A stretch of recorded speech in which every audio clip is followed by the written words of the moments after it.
Hey ladies, it's Tammy with Women of Influence. Well, I'm so excited to continue our series in the throne room. I hope that you've taken some time to watch the previous videos and more than that, really exercise what it is to get on your knees before God and enter into that throne room. Today I want to share with you a passage that's really come to life in my heart, one in Revelation that God's just brought to life in my spirit, and it really helps me as I process into the throne room.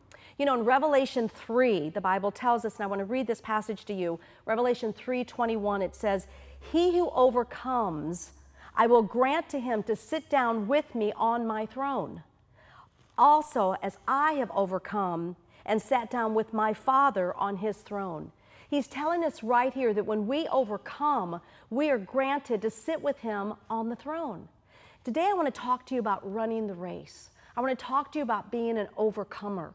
You know, there's a passage in Hebrews that I absolutely love. It's one I quote often and one that means a lot to me. In Hebrews 12, 1 and 2, there's a verse that says, I want to share with you, it says, "Therefore, since we are surrounded by such a great cloud of witnesses, let us lay aside every sin, everything that is sinful, everything that ensnares you and traps you, and let us run the race." Now, let me tell you why this verse ties in. He's telling me right here in Hebrews 12 that if I run this race with endurance, that there's going to be a prize for me. You know, whenever you study the scripture and you see the word therefore, you need to ask yourself, what's it there for? It's therefore because it's pointing from the previous chapter, chapter 11, which if you know anything about Hebrews 11, it's what we call the hall of faith. It's all of those who have run the race of endurance before us. It's Abraham and Sarah and Rahab and all of these saints. And then he goes into in chapter 12 and he says, because they have run the race, there is a crown set aside for them. There is a throne that they will be on. And so I want to be like them. I want to run that race. Now let's pick that up and look with me again. Therefore, since we are surrounded by such a great cloud of witnesses, let us lay aside every weight and sin which so easily entangles us, and let us run the race with endurance. Now stay with me. The race that is set before us. Now this part of the scripture blows my mind and it makes no earthly sense to me, because it says, looking to Jesus, the author and the finisher of our faith. Remember, our faith is in Jesus. Here's the best part. Who for the joy that was set before him. You see, he came from the throne room to the cross. That was the joy that was set before him. And he goes on, and he endured the cross, despising the shame. Okay, here we go. Stay with me. And has sat down at the right hand of the throne of God. Have you ever seen that in that passage in Hebrews 12? He tells us that we are to run the race with endurance, that we will sit on the throne. As God says, he came and then he went back and he sat on the throne next to God in majesty on high.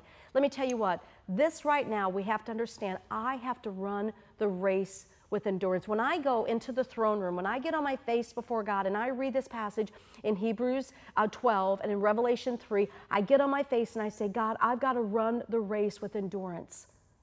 I've got to understand all of the sin that so easily ensnares. And that's sin, ladies. That's everything from disappointment, rejection, lies, pain, all the stuff that I encounter every day, the thing the enemy brings to me, everything that ensnares me. He's trying to keep me from the throne room. He's trying to keep me trapped in depression and discouragement and pain and sorrow. And I have to set those things aside and I have to run the race with endurance. And when I do, there is set aside for me in the throne room a crown.